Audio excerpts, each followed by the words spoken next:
Hello, and welcome to another episode of Seven Story Podcast. I'm Natasha Kyler, and I'm here with today's featured author, Kevin Carver. Kevin Carver's storytelling is deeply inspired by his obsession with old vinyl records, too much coffee, and the stirring timelessness of John Steinbeck and Dennis Johnson. A graduate of the University of Rochester's Creative Writing Program and Gonzaga University's Communications and Leadership Graduate Program, his career spans award-winning one-act plays, musical performances with his former band The Function, and writing published in Reflections Literary Journal, 585 Magazine, The Inlander, City News, Flower Song Press, The Night Writer Review, and more. How are you doing today, Kevin? Oh, thank you. Thanks so much for having me. It's wonderful to meet you, and I'm honored to be a guest on here. Thank you. We're honored to have you. Can you tell us a little bit about yourself? Yes. I am California raised, and I've moved around a ton in my life, but back in California now, back in my hometown, actually, where I grew up, just a few blocks away. So, I'm a digital marketer by trade, and do a lot of digital marketing, digital advertising, but I've been writing since I was a kid. I'm sure we'll get into some of that. Now I am staring down the barrel of a book release, my first novel coming out in a couple of weeks here. So I'm also a musician, been playing guitar since I was a kid, and picked up drums along the way, and bass, and some singing and songwriting. And so on top of the novel, I have my soundtrack coming out with the novel as well. So happy to dive into some of that as well. And I'm a coffee fiend, total snob. And I love physical media of all kinds, not just vinyl records, but even I have a stack of tapes here. They kind of keep me happy, old cassettes and CDs and records and books and movies and VHSs. I think there's something just so great that's tangible about media that's created that we can hold, and so that's what I'm looking forward to doing soon, is holding my own works. We'll see how that goes. I love that. You mentioned so many things, and I want to talk about all of it, actually. We're, of course, going to get into the book, so I think I want to start with that you're a lover of physical media. I agree with that. I am growing my CD collection again, and I think that physical media needs to make a comeback. So I love that you brought that up. And how are you feeling about having a book that you will be able to hold very soon available? Yeah. And I'll just comment real quick on the CD collection. I remember when I was just starting to collect vinyl records, I remember thinking, I can't believe these idiots got rid of their vinyl records, as I was giving boxes of CDs away to people. And I remember I donated a huge box of CDs to a local radio station. And I totally became one of those idiots that gave away their physical media, and later was like, oh, why did I do that? So, it's just how it goes. No one's actually an idiot. You're just sort of like in your own time, and you're doing the things that make sense then. And so, but now it's a mix between being a hoarder and a collector. And sometimes I don't know. Sometimes the line gets blurry. Sometimes the line gets blurry. Yeah. So, but to the book, I feel great about the book coming out. It's been a ton of work. I didn't really know what I was getting into. I will admit, I've been a short story writer for most of my life in terms of the fiction. I've written a lot of journalism and freelance writing, magazine articles, newspaper articles, reviews, things like that. I was a blog writer forever. And I think the goal was always to release a novel, certainly, and to see a book on a shelf that I created. And I think but at the same time, I didn't really know what that entailed.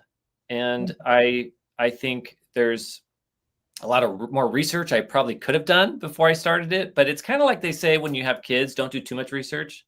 Because once you start thinking about the time spent and the money spent and how sick you are and all these things, and so it's better to just not think about these things and just do it. And so that's what I did with the book. And I didn't really know what I was signing up for. It was so much work, and I'm sure they get easier as they go. But yeah, I think I now have a whole new appreciation for the books on my shelf because I now know firsthand what they did to get those books on those shelves and all the work involved. And I feel like it's made me love the written word even more. Just so appreciative. And it's made me less, I'd say even like surprisingly less critical of bad books, because I even see the joy and the work that went into a quote unquote bad book, meaning something that didn't resonate with me, that I didn't personally like, but I still appreciate it because I go, wow, someone just poured themselves into this and they got to see it through to the end, and wow, good for them. So Yeah, I agree. I think when you actually do the thing and release a tangible form of art and you start to realize, wow, I have a bunch of respect for anyone who's ever done this, because you're pouring your heart out into whatever medium that is, and you've had experience doing that as a musician and as now a novelist. And so I relate. I don't make music myself, but I've been in rooms where I've been in the studio with my friends and stuff. And so I'm like, I understand how hard this is, and I respect everyone who's ever put something out, no matter of how technically good or if I resonated with it or not. So I totally understand that. yeah, absolutely, absolutely. Music is very similar in some ways and completely different in others in terms of, I think, the creation of it, um, because music is, it's so much easier to produce now than it used to be. And that's I know a very obvious sentence, but with GarageBand and Logic and all these tools that are available to everyone, I mean, GarageBand comes free on every Apple computer. And when I was coming up, it was like that just wasn't really a thing, and it didn't happen in previous generations. So we can all make and produce music really, really easily now. And I think what was really neat about this project is that it forced me to slow down because I had to make this music alongside the book. And if I didn't introduce it already, forgive me, but it is an official soundtrack to the book. So I produced it alongside writing of the novel. And I think with music, it could be really tempting to just make it, write it, ship it, and be done, and move on with your life. And I think a lot of my musician friends would agree. It's like sometimes it's cathartic. You just need to kind of write something and press publish and be done with it.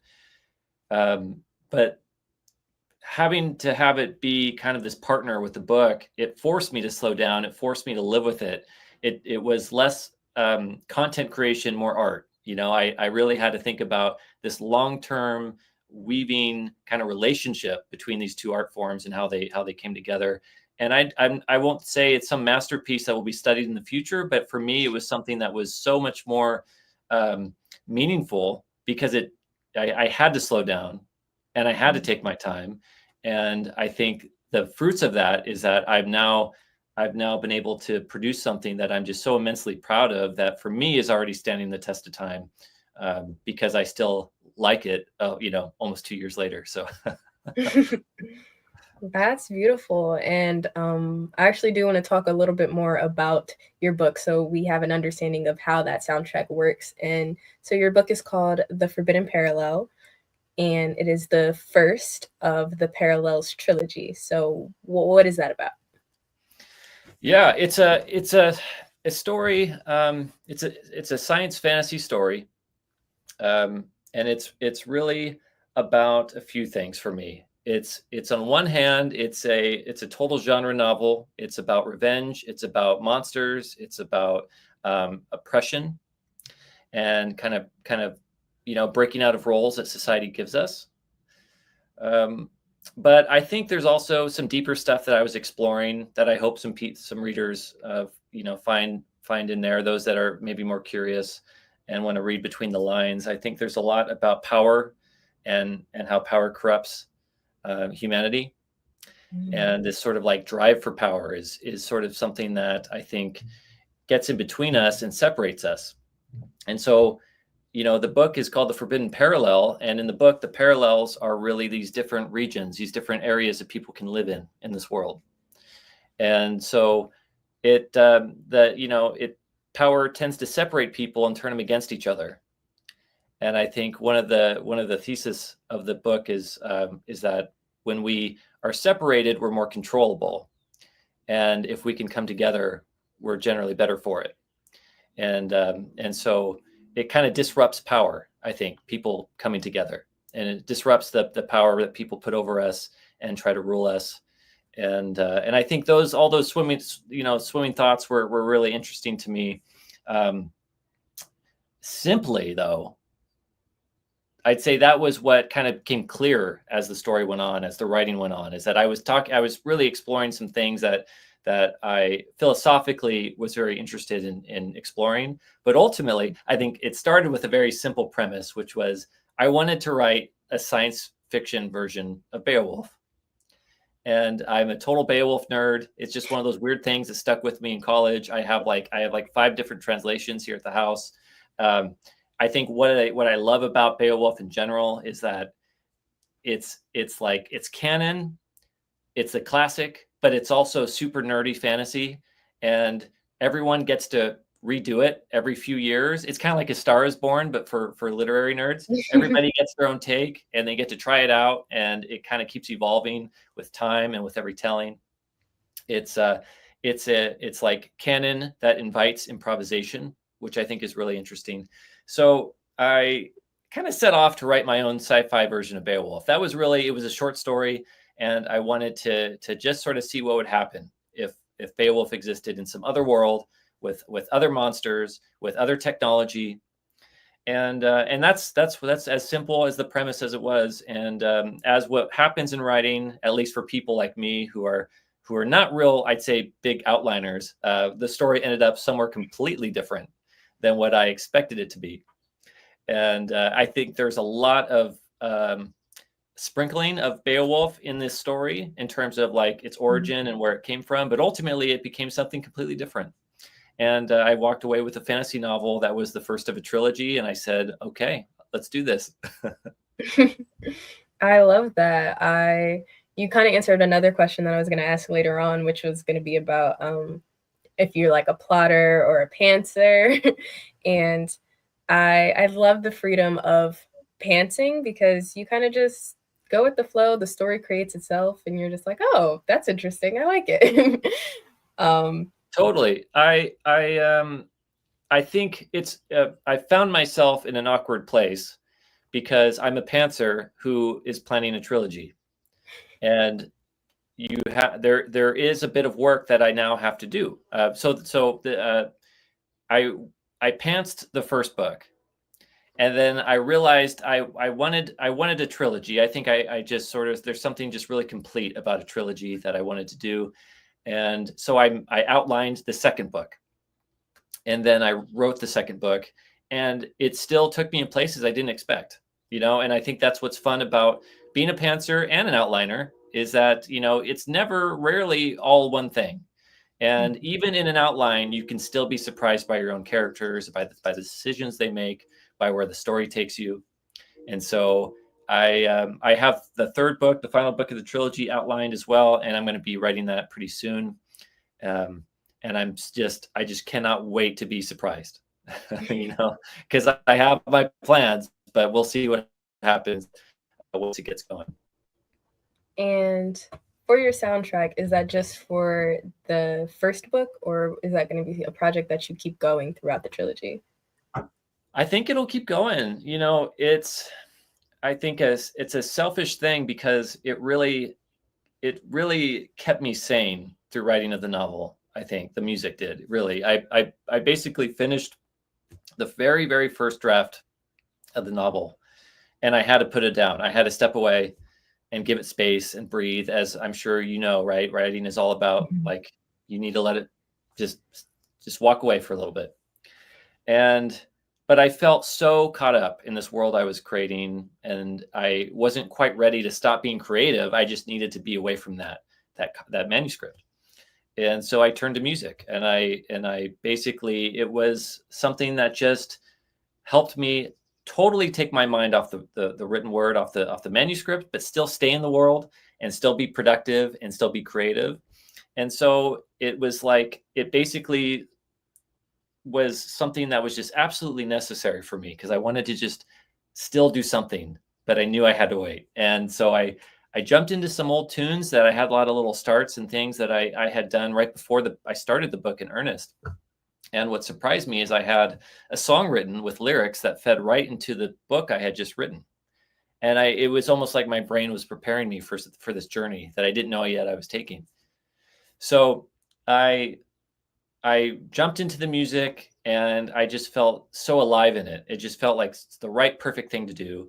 But then at the point where that started becoming overwhelming, I stopped and then I returned to the manuscript. And it was something about this process that kept happening where I would get burned out on one medium and I would return to the other. And I kind of call them strange bedfellows, but I really don't think one could exist without the other. It's like the music sort of saved the book and then the book saved the music. And so here I am with both. And the answer to your question is if it's going to continue, I think absolutely. I think once you turn on that faucet, it's hard to turn it off. I've been writing little nuggets for the sequel already for the last few months, and I just can't wait. I can't wait to dive in again. So yeah, every book on this trilogy will have an album, and then I think the question after that will be, will I just continue doing these albums for everything I write? And I don't know. Depends. Depends on if I want to sleep or not, I guess. I love that it was a balance for you, and that if one was starting to become overwhelming and overbearing, you could kind of transition into the other medium and balance both of these mediums that you really enjoy creating within. That's very beautiful. Totally. Yeah. Thank you for saying that. I think, as I'm sure you've experienced in your own writing, it could get it's hard to get lost in the weeds in your own work. And it's one of the most challenging things is like being too close. Mm-hmm. And I think that's what the secret sauce for me was, and how I got this thing done was really taking little breaks and totally transitioning to a whole new medium. So yeah. I love this. This is very exciting. And what really inspired you to decide to make that soundtrack and album to accompany your novel? I think it was that light bulb moment where what I had mentioned before, where after I finished the first manuscript, I returned to some little like nuggets and things that I had written previously, just right before I started the book.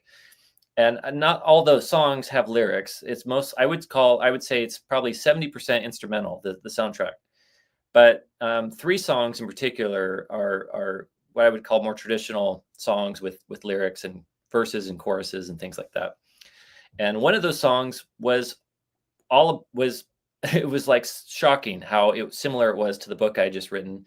And it was just like, oh, this was made to be. This was made to be together. And so then I just I call it a creative impulse. And it was a creative impulse that lasted for 2 years, following it. And once I that light bulb went off of like, this is a song about this big scene in the book. What else can I do? Is there anything else? And then I started leaning into the characters themselves and thinking if they had a theme song, or just a classic theme.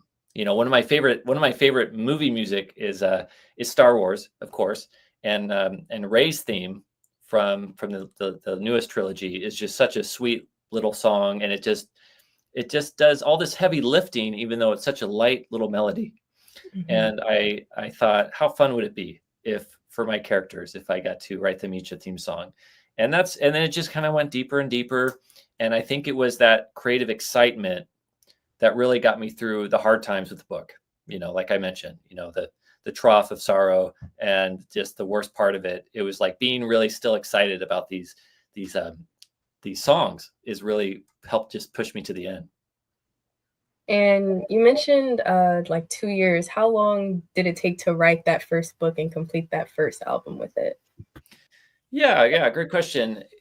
It was probably about 6 months of I'd say in the weeds writing was probably a 6-month period where I just hammered it out. And when I say 2 years, I'm really talking about from then to now. Basically, this book is coming out after I'd say about a 2-year period of my life.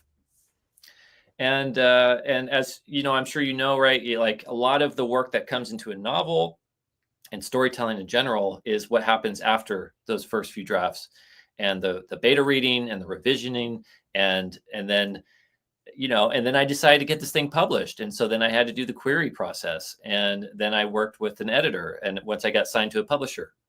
And so, and then that kickstarted a whole new phase of this book, right? Not just what I think it was, but, as my publisher says, to think of your book as clay and kind of let it be reshaped and molded a little bit. So then that kind of started a whole new period of it, which also influenced some of the soundtrack later, where I realized I wanted to have something that became a more important scene than originally expected. I needed to write a song. So in the soundtrack, I had kind of a last minute addition where I said, "Oh, I think this needs a song," and so yeah, it was about 6 months, I'd say, at the start, with the album happening around the same time, and then after that, just all the fun work after that. I love that. I am so intrigued by like your creative process and everything. And I actually do want to get a little bit more into your writing process. Like what I know you said you have your digital marketer on the day to day. So when do you typically find that time to write? So for me, what I would say what really unlocked productivity for writing was handwriting, and handwriting the first draft for sure. So that unlocked a few things for me. One of is just that I could carry a notebook anywhere and have it on me at all times, and I could write.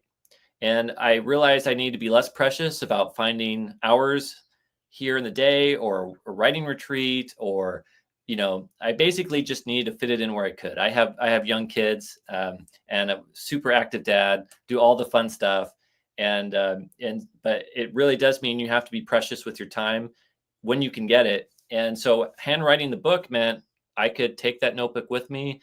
If I'm waiting in line, I could scribble some things. So I was very, very active about that. But it also sort of freed me up, because being a digital marketer, I'm on a screen like this all day, and I'm on Zoom all day. And if I have a computer open, I want to work. And if I see a Word doc, I want to shape and I want to edit and I want it to see what it looks like. And I want to see the width of the paragraphs and I want to see the flow between paragraphs and dialogue. And that is like creatively stifling. So having a notebook that I could just go like this on, and that I could circle and cross things out, it almost unlocked this creative energy where it was more closer to painting than writing, really. It was just kind of going.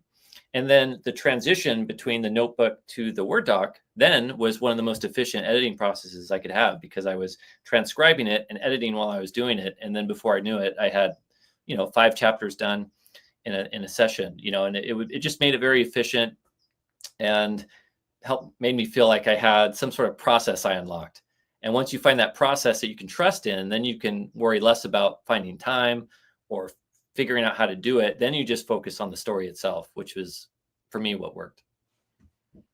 And I relate. I'm also in the digital marketing kind of field. So I understand I'm constantly looking at a screen doing that. And so I recently started picking up handwriting things.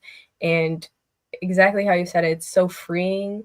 I can take my notebook everywhere. I pack it in my bag. I don't have to worry about my laptop, my phone, just scribble things down. Oh, passing thoughts, scribble it down. So Absolutely. It's freeing. It's good for our brains.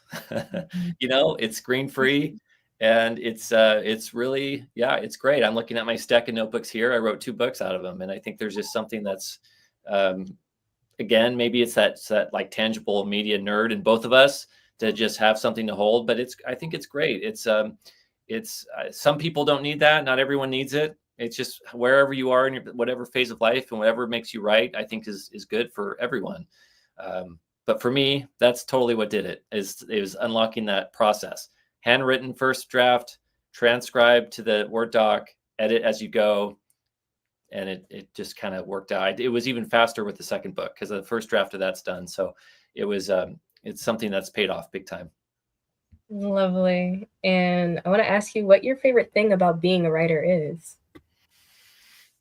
Oh, favorite thing about being a writer is I don't know, boy. I think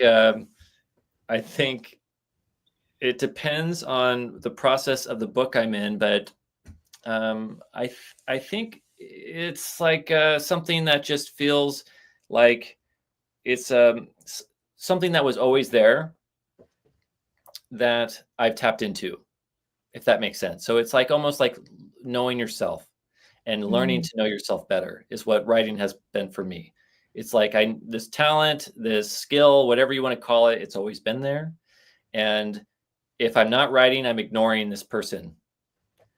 And now that it allows you to look inward, see yourself, see the world differently.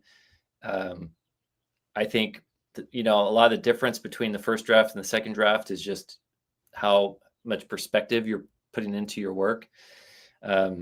But for me, it's like just sort of being honest with myself, who I am, what I'm all about, who is this person inside me, and that's the writer, and being comfortable with saying, yeah, that's who I am. And I think that's what I love about writing, is that it's like finally we're putting the excuses away, and we're just saying, yeah, this is who I am. I'm a writer.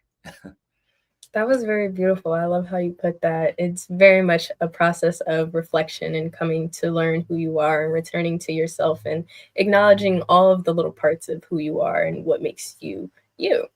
Yeah, totally. Do we have time where I can ask you that same question? I would love to know what your favorite part of writing is. Sure. We have a little bit of time. My favorite part of being a writer, I don't necessarily write fiction. I write poetry. So it's slightly different. So my favorite part is being able to document these experiences in hopes that somebody else feels seen and heard. Because our experiences are not as unique as we think they are. We've all kind of gone through similar things because we're all people experiencing life. And so having that comfort of I'm not alone in this and I will get through it because other people have gotten through it really makes it all worth it for me. Oh, that was beautifully said, because I think that's the power of poetry also.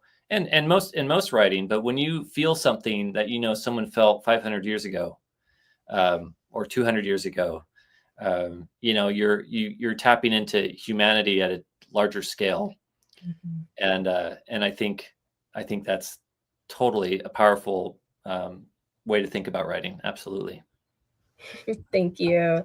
We only have a few minutes left, so I'm going to give you the floor to talk about where everyone can find you, the soundtrack, the trilogy, everything, your social medias, etc. Oh, I appreciate it. I think the easiest thing to do is go to kevincarver.com. That's where that's the headquarters, and you'll find links to everything else there. I'm on Substack, I'm on Instagram, I'm on TikTok, I'm on all the stuff.